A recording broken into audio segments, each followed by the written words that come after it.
Yan, solo guys, what's up and welcome back to our YouTube channel. So for today's video, may gagayahin tayong isang content creator. Nakita ko lang siya kanina lang. Ayan, dumaan siya sa may FYP ko. And kumakain siya ng ice cream at toyo. So yun yung gagayahin natin. Pero syempre, bumili na rin tayo ng bibingka na sunog. Huy! Ayan, bumili din tayo ng bibingkang sunog. Ayan, and ito yung nyug niya.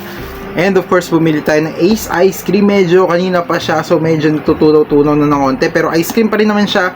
So ito yung gagamitin natin, yung Vanilla Nut Chunky Cup ng Ace Ice Cream. And of course, etong toyo. So tatry natin, bakit nga ba ginawa ng content creator na mahilig kumain yun. So tingnan natin kung masarap nga ba siya.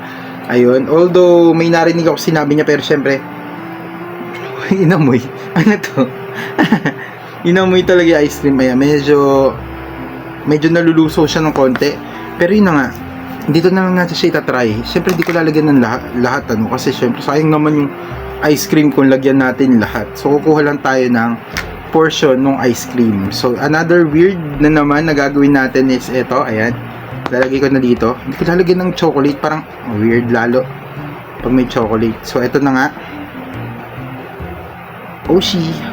Actually, yung ginamit niya, hindi siya vanilla eh. Pero ito na nga. Ayan. Yan, kita nyo? Yung ice cream. Medyo lusaw siya. Lang. Tingnan muna natin yung sarap niya. Gusto ko rin talaga yung ice cream na to. I mean, hindi siya yung napaka-grabing sobrang ano ng ice cream. Pero, masasabi kong masarap na rin yung ice cream na to for 50 pesos. And of course, lalagyan na natin siyang toyo. Wala pa tumpik-tumpik pa, huy. Kabalahuraan. Hoy, ano daw? Ayan, so lalagyan natin siya yung ano. Sheesh, oh my god. I can't believe gagayahin ko siya na my. Ayan, medyo mahalo na yung toyo. Ay, hindi. Yung toyo. Hindi ko alam kung anong naisip ng mga tao. Ba't ginagawa nila to? Pero yun na nga. Oh, hindi si pwede to onion. May toyo to. Ayan, so ito na yung consistency. Parang nagusto mo. Dumidila ka. Mamaya.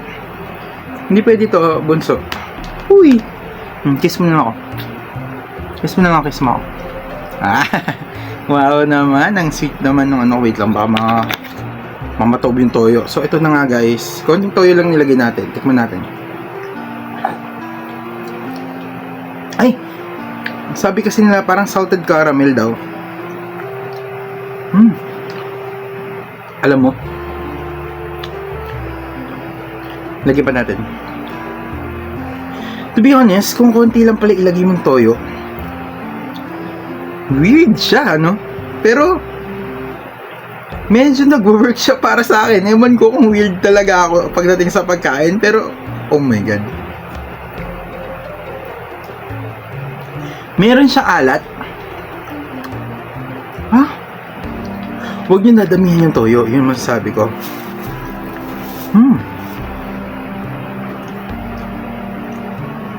Oo nga, no? Grabe. Yung sa kanya kasi, ang sabi niya, dagdagan pa natin. Yung sa kanya kasi, ang sabi niya, lasa daw adobo. So, syempre, na-curious ako. So, lagyan pa natin. Actually, to be honest, pag medyo marami yung ice cream, kaya sa yung toyo, medyo nagiging kinda salted caramel nga ang dating. Pero pag iniisip mo siya, ang weird. Pero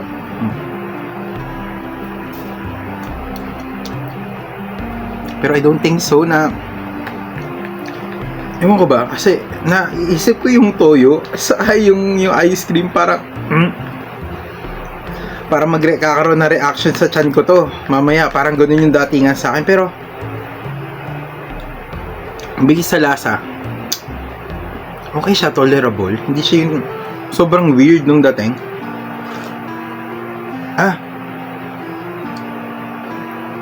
May part na matoyo.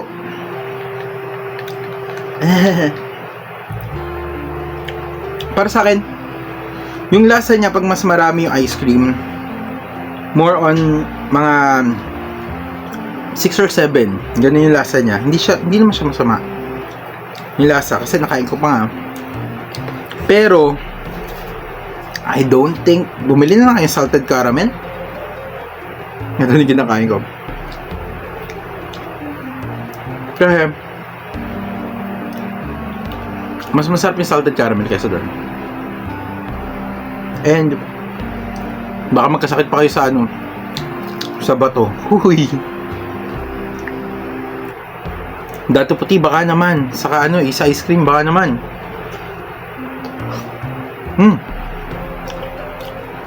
Para sa akin, worth it din i-try kasi saka iba rin yung lasa. I mean, hindi siya totally salted caramel yung ano, yung lasa. Pero, yung napaghalo ko, hindi din naman siya lasang adobo. Medyo lumalapit ka sa ano, salted caramel yung lasa. But, sa isip-isip ko pa rin, hindi siya healthy kasi, di ba? Bili mo toyo lang. Oh my god. Siguro na maybe pa, no? Lagyan mo na lang ng asin. Yun, much better. Konti lang. Kasi sa mga desserts, isa yun sa ano eh. Isa sa pampasarap yung asin. Kasi binabalance niya yung flavor. Ngayon, so siguro pinch of salt lang. Pag ita-try nyo, next time gagawin natin yan. Ano pa ba pwedeng isama dito? Comment down below nga. Try natin gumawa ng content. Uy, pero huwag naman yung masyado ko eh.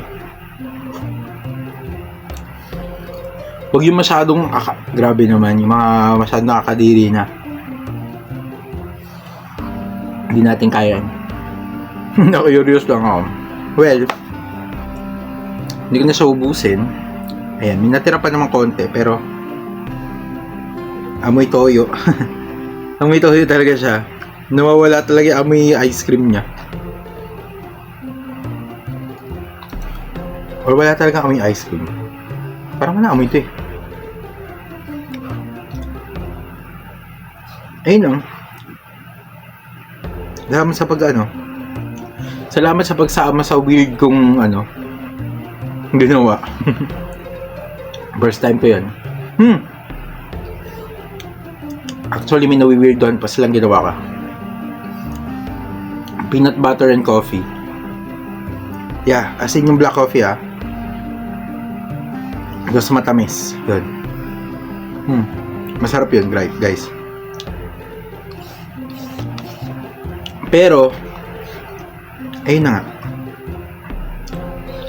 Hindi ko marirekomenda sa ibang madidirihin. Hoy!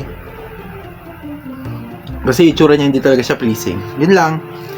Maraming salamat, God bless. Ingat po kayo palagi. And kita-kita ulit tayo sa another vlog ko. Thank you and bye-bye.